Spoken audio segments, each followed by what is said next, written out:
Good morning, Deepak. Welcome to today's ASP lecture.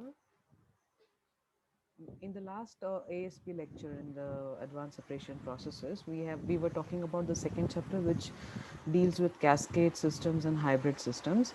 So let me just quickly recap what are cascade systems. So cascades are nothing but stage by stage we do multi-staged operations, one after the other.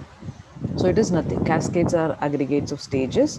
They accomplish separations that cannot be achieved in a single stage, and they reduce the amount of MSA and ESA required, mass separating agent and energy separating agent required, make efficient use of raw materials. And two or more streams are intimately contacted. They promote rapid mass and heat transfer, and they also help the separated phases leaving the stage approach equilibrium. So this is how it looks. Either you can stack them one below the other or one beside the other. Okay, so that is cascade system. So this is how it looks. There are several configurations of cascade system. First configuration is single section of stages. This is one section. Okay, this is single section of stages. In this, if you see, it is a linear counter current. So the stream is passed from one side and you get the product from the other side. Okay, so this is counter current. This is cross current, in which feed is passed here and the steam is passed on every stage on a crossway, like perpendicular. And this is two-dimensional diamond shape. So this is a combination of a linear cross current and this one, a grid-like structure. Okay, and then we have second configuration, which is two sections of stages. So you have here you had only one section of different stages, maybe 3 or 8 or whatever number, but here you have two sections. If you see, this is what happens in crude petroleum distillation. Two section counter current. What happens is you put the feed in the between, in the middle, and then one passes from the top and the other passes from the bottom. So from both the sides there is reaction happening. So this is used basically in distillation, fractional liquid extraction, and especially in the crude oil distillation unit. The next two section of stages are interlinked system of counter current. So it is not in one single column, but yeah, they are interlinked. So this is also a two section of stages. So it consists of one section above the feed and one below. It is used to make a sharp separation between two selected feed components and the key components. So these are the examples of the second configuration. Then, so that's it about the cascade, basic information about the cascade system. Now, there was some this is basically based on the vapor liquid equilibria and how the phase separation happens. And now there is a video, it's a lecture, NPTEL lecture, which was delivered by a professor from IIT, and they are talking about the cascade system. So we will just watch that video.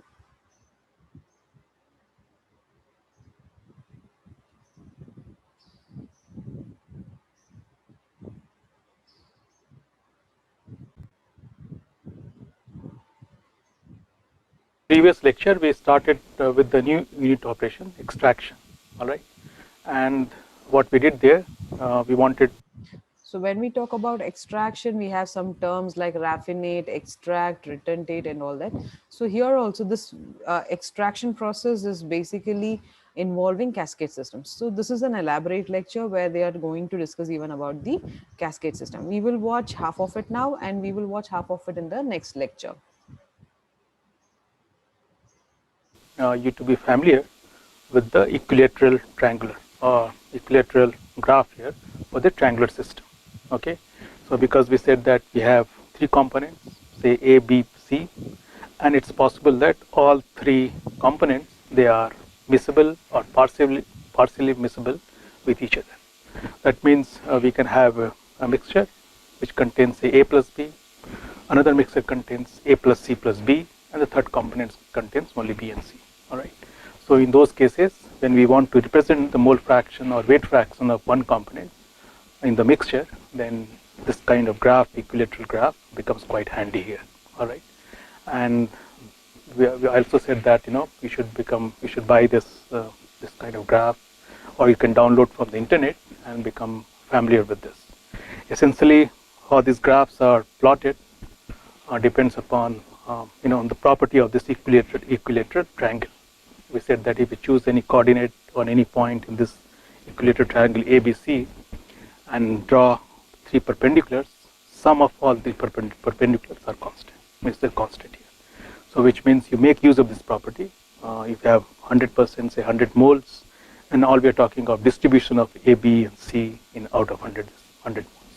So if you choose one component here or locate one coordinate, then it contains say 60, 40, 60, 40, 0. That's also possible. And then we have 20, 80, 20. So the sum of all three components, weight fraction is a constant here. So by making use of these properties, you have parallel lines along all the three sides, and then you have marked the axes with 0 to 100% for A, B, and C, etc. And then try to monitor how does the point move when you add two components. Okay. So let's just quickly go over this equilateral graph before we start. The first thing is the thermodynamics, phase diagram for ternary systems. Just like you had the phase diagram for liquid vapor, or you had the phase diagram or the solubility curve for the absorption system. Similarly, we have the phase diagram for ternary system in case of extractions. All right. So we continue our discussion with this extraction. All right. So we said that we have, say, equilateral triangle or graph. Traditionally, we put the solute C here on this apex, and we have A and B here. So if you choose any mole fraction here, any coordinate here, then we are trying to say that amount of C present. So C is 100% here, A is 100% here, and B is 100% here. So as you go in this direction, the amount of C increases from 0 on this horizontal axis, horizontal side AB, and it becomes 100%. So if you go here, you can note down what is the reading here on the graph paper. That reading will correspond to the amount of C. All right. Similarly, if we take a parallel line like this, line parallel to this BC, in which case A is 100% here and A is 0 on this line, and if you go in this direction and read the graph, say on AC, then 100 minus this reading or 1 minus this reading will tell you how much is the amount of A in this. All right. So A, must not forget that A increases in this direction, C increases in this direction. So you have to be careful how they have reported, the graph for this. Similarly, if you want to find out how much is the B in this components, of course 100 minus C and A will give you this. But at the same time, if you read this graph or read the line which is parallel to this AC, then whatever reading you have, that will represent the amount of B, the weight fractions. So B increases in this direction, and all this because of the rule of this equilateral, that summation of the three perpendiculars on the three sides is a constant. So if I choose here, then I draw the three perpendicular on the three sides. Sum of the three will also be constant, same as what we have the altitude, C to AB or A to BC or B to AC, etc. So making use of this property, one has this equilateral graph for extraction system here. All right. Then we said that if you choose, say, side AB again, and if you have, say, some point here M, you call it M, all it means the amount of A and B, they have been added in this mixture, and the amount is proportional to the segment here. So again, you apply the mixing rule here. A by B will be equal to XM minus XB, so other side of this segment, over XA minus XM, all right, or minus XM plus XA to make it positive. So no C here, which means if we add certain amount of pure C and I draw a line like this, then I have the mixture, say call it M here. So I have M and M prime here. So again, what is the amount of C in this? Now we have both A plus B plus C. So the fraction of C again will depend upon how much is the ratios of these two segments here. So again, we are applying a mixing rule for C added to this M dash to give us M here. All right. So this M dash is now Initially, we had the mixture of A and B in that ratios, A is to B given here. So every time we are applying this mixing rule C, and then we have this mole fraction of C plus M dash mole fraction of this, and the resulting mixture mole fractions. So these are the two main things we discussed. This is different. Traditionally, we have this XY graphs here, Y versus X. All right. So it's recommended that you become familiar with this graph. All right. So now what we start here is phase diagram. So essentially, we are talking of now systems of 3 liquids. All right. And then if you go through the handbooks of extraction or even the textbook, they will talk of several types of systems here. We are concerned with mostly 2 types of system in our case. So we call it type 1, where we say that one pair is partially soluble.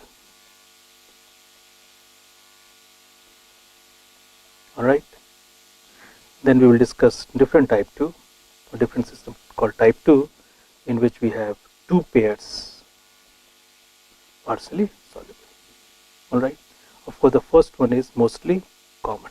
So most of the example we will take in this course will be related to type 1.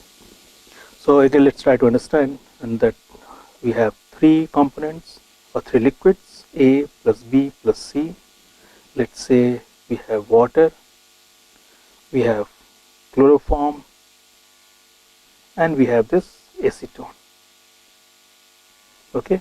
So when we are saying that A, B, they are partially miscible, or B and C are partially miscible, all right, or A and C, they are completely miscible, then we should be able to plot accordingly on this ABC, on this equilateral graph, and it should be consistent with our earlier understanding of how to mark the coordinates on this plot here. So now let's assume that we are saying that A and B, all right, water and chloroform, they have limited solubility, or they are partially immiscible. So their solubilities are limited, or we can say that they are partially immiscible. Now everything is relative here. So let's try to understand that we are saying that water and chloroform, they are partially immiscible. But C, which is acetone, is completely miscible in A, and C is also completely miscible in B. Okay, which is true. Acetone and water, maybe under certain conditions, is completely miscible. Acetone is also completely miscible in chloroform. But when we mix water and chloroform, then we see that a small batch experiment they will get separated out like this. Okay, so we are using this word partially immiscible or completely miscible. Okay, and then we are trying to make a phase diagram here. So going back to this equilateral graphs, there are parallel lines to AB, parallel lines to this AC, parallel lines to this BC here. So now when A and B are limited, very partially limited, then we have the phase diagram like this. So let's first mark, before we discuss further here. And we have the phase diagram like this.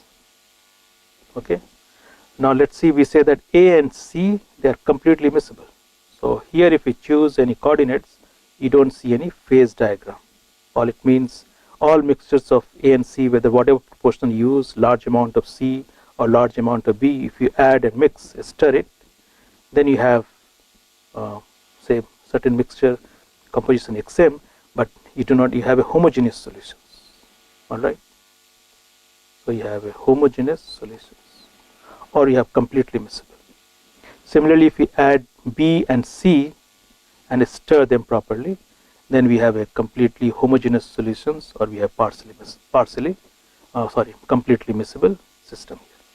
On the other hand, if you mix A and B and look at this, now we have this phase diagram. There will be a separations. So now here also we see some segments between A and L and K and B, in which we can say that the mixture of A and B, they are miscible. All right. So all it means, suppose I choose a mole fraction or weight fractions, here xm, stir them and allow them to settle. We will have two phases. One phase will have contain some amount of A, mind you this is 100% here. So we have a large amount of A here, but very small amount of B in this.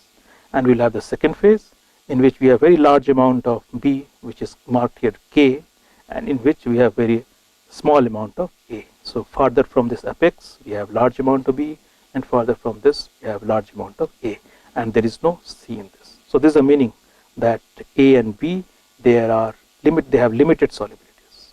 If I choose another say amount of this mole fractions or mixture here and they allow them to settle.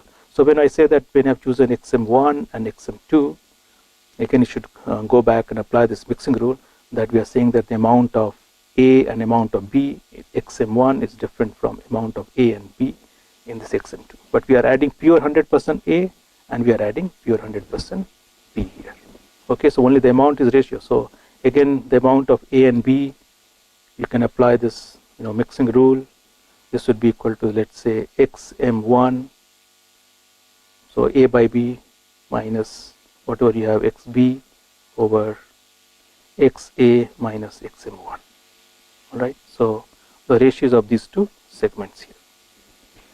And if we choose any component here, now this will also contain A plus B plus C, given by what reading you read like this, what reading we read like this, and what reading we read like from here. So this contains A plus B plus C, except here we have this homogeneous mixture.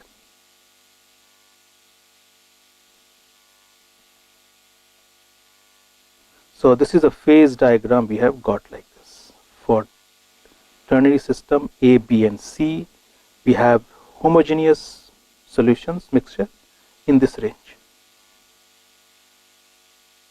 If you hatch it like this, and if we choose now a component or a mixture here of A plus B plus C within this region here and allow them to stir, now you will see a separation like this.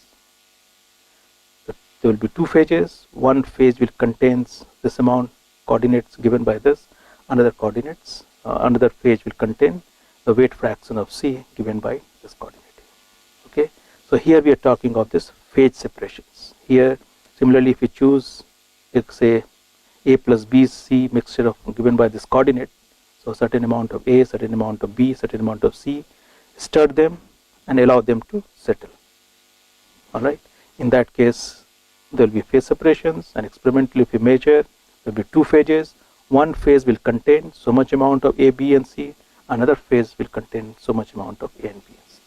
Alright, so let's again try to understand here this extractions.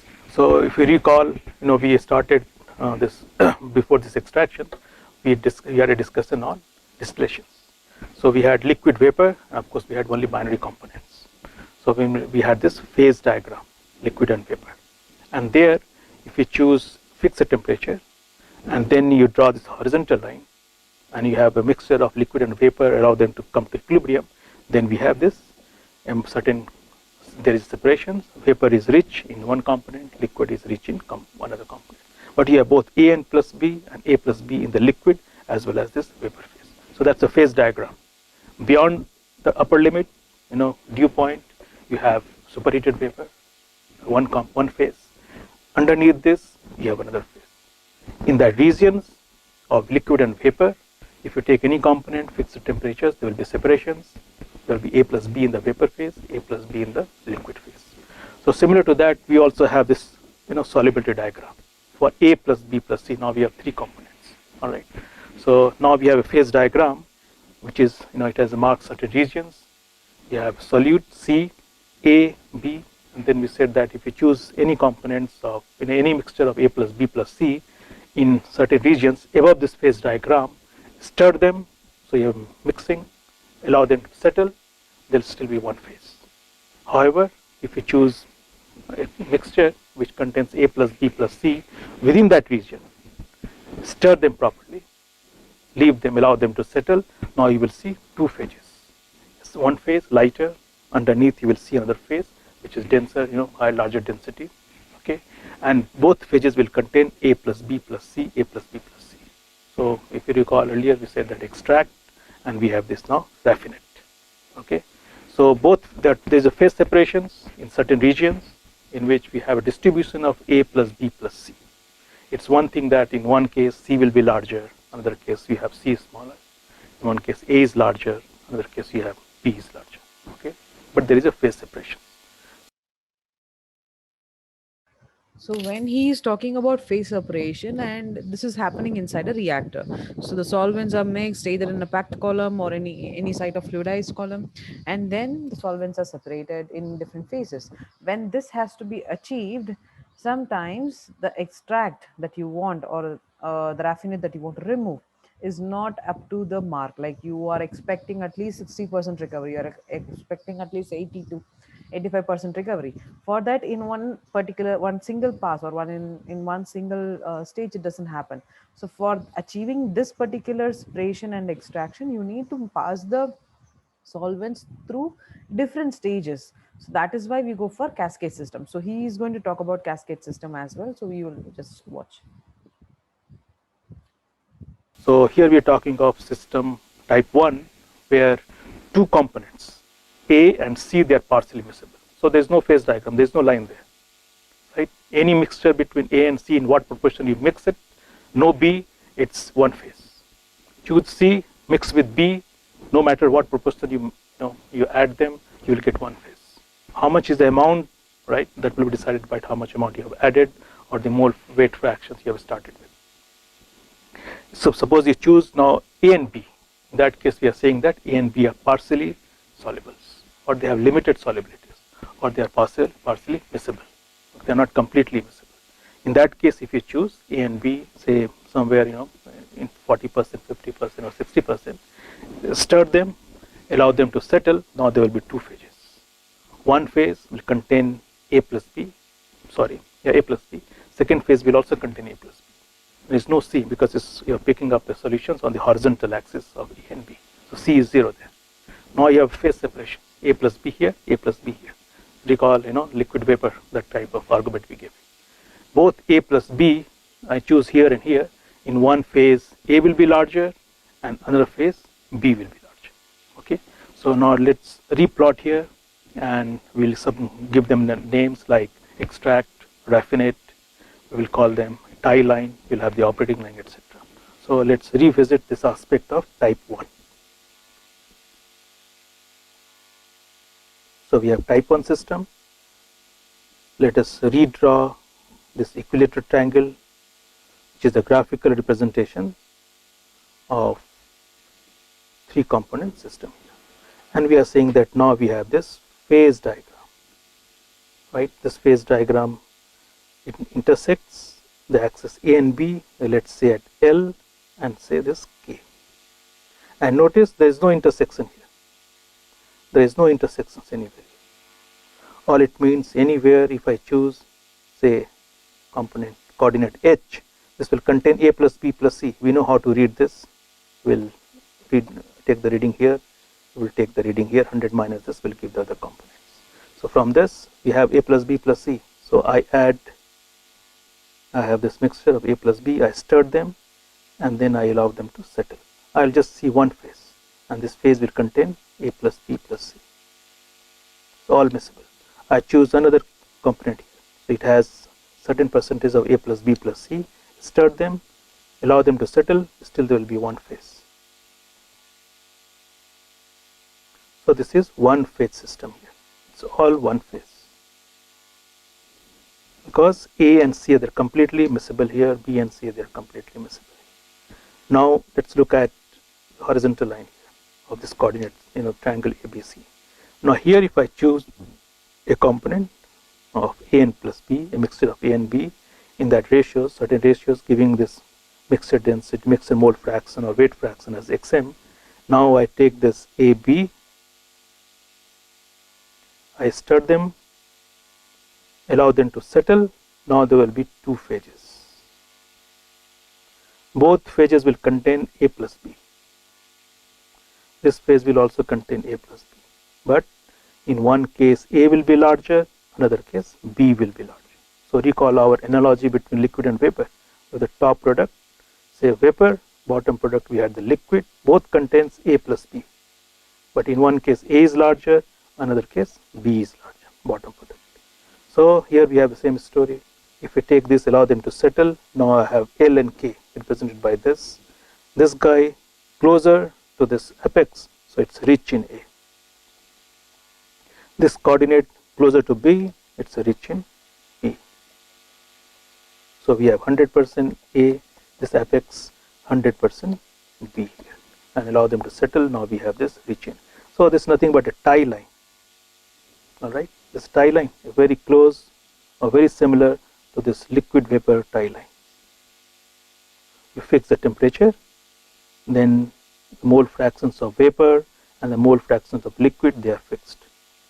Fix the temperature here, mole fraction of A and B in this, mole fraction of A and B in this are fixed. Start with another mixture, stir them, settle, you will get back the same results. They get back L and K.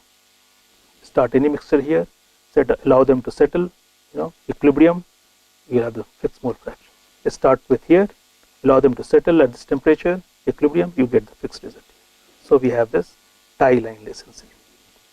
Now what happens here? Suppose I choose a component this. So it's another experiment. Now I am choosing coordinate where I have 3A plus B plus C.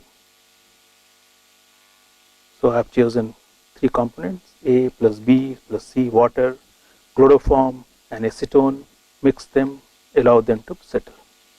Now if you do this experiment, now there will be 2 phases. Just like here.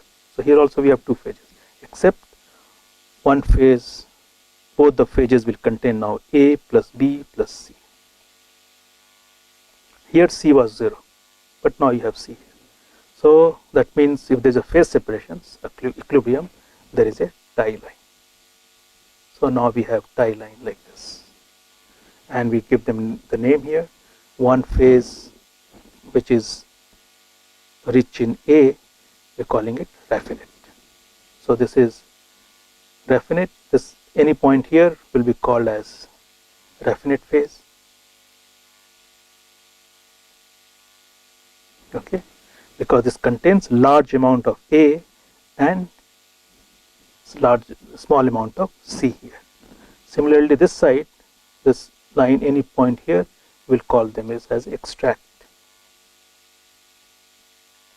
which means we have B is acting as a solvent, and this contains larger amount of C than this. So we have the tie line positive with the positive slope. Let's try to understand the meaning of this. A we are using as a feed, C is a solute, and B is a solvent. Take any mixture of A plus B plus C anywhere within this region. Stir it. So extraction always consists of 2 steps. One is mixing and one is settling. So you represent like a CSTR reactor, and here you have very simple settler, no mixing. So we have taken this, we have mixed them, A plus B plus C, temperature is fixed, allow them to settle, we get 2 phases, raffinate and extract. Raffinate phase contains certain amount of C, which is smaller than what we have in case of extract. That's what we will also expect. So this vapor phase and liquid phase, you can make the same analogy. More volatile has gone here, less volatile has gone here. So one which was more soluble in this B as a solvent has gone here, and it's less. So there's a phase separations. Okay, you can call them as R, and we call this mark as E. R for raffinate and E for extract. This is your X, M or M point. Okay, let's take another point here. So we have another mixtures, allow them to mix them first, settle them. You get another tie lines, not necessarily with the same slope. So again we have another R, we have another extract. Typically there is a point here called P, which denotes as plate, E-L-I-T. So it's a plate point. There's a point, where now there is no tie line. All right. So this is a limit of this separation here. So we have this line here. After this, there is another tie line here. Okay. So at every time below this point P, you will see that this extract phase has larger mole weight fractions than this raffinate. Beyond this P points, now tie line slope changes, and then Y, this weight fraction in this raffinate, is now larger than this extract. We'll come back to this. But the idea here is about this two-phase system, heterogeneous system. All right. Unlike in this range, we have one phase system right here. Even here, if you choose a component of A and B, mix them, allow them to settle, there's no phase separation. Phase separation occurs in this range. That's your solubility curve. All right. If I choose, let's say, another M here, and allow them to mix them, allow them to settle, again you will get the same weight fraction R and E. This is equivalent, very much equivalent to just the liquid and vapor diagram which we discussed earlier. So we have L and V, choose this temperature. Okay, now we will take a break and we will meet at 11:30 for our next lecture. I'll continue this video in which they are going to talk about the extraction in homogeneous phases and heterogeneous phases, two-phase, three-phase system, ternary diagrams and everything, and how cascade system or how cascade stages comes into play here. Okay. Okay, so Deepak and Devanshu, both of you are here, and I told you that this ASP subject is going to be assignment based. So let's have our first assignment planned by this first week of June. So what would you like to have, a presentation, or you want me to give you something written? Would you like to present something, or you want to give me something in written? What is your choice?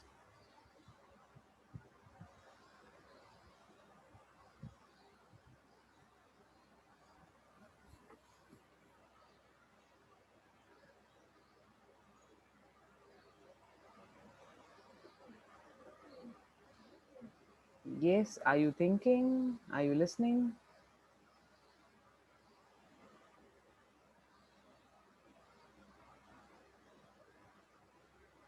Okay, so which one?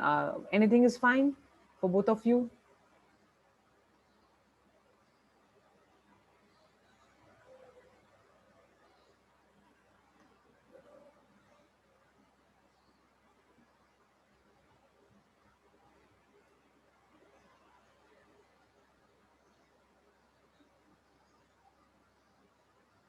Anything, fine then. So let me just think, and in a couple of days, I'll post your assignment in the e-content, and I'll drop a message in the WhatsApp also about the last date. So let's finish with our first assignment by the first week of June, and then in the second week, we'll try to have some other assignment. So there will be several assignments, and definitely there will be one presentation towards the end. So we will work on it. Okay, and MCQ based, I'll try to keep some Canvas discussion also. So I have your email IDs. I'll send you an invitation for Canvas in structure, accept it, and then we will move ahead with Canvas discussion. Okay, so that's it for now. We will meet again at 11:30. Thank you. You may exit the meeting.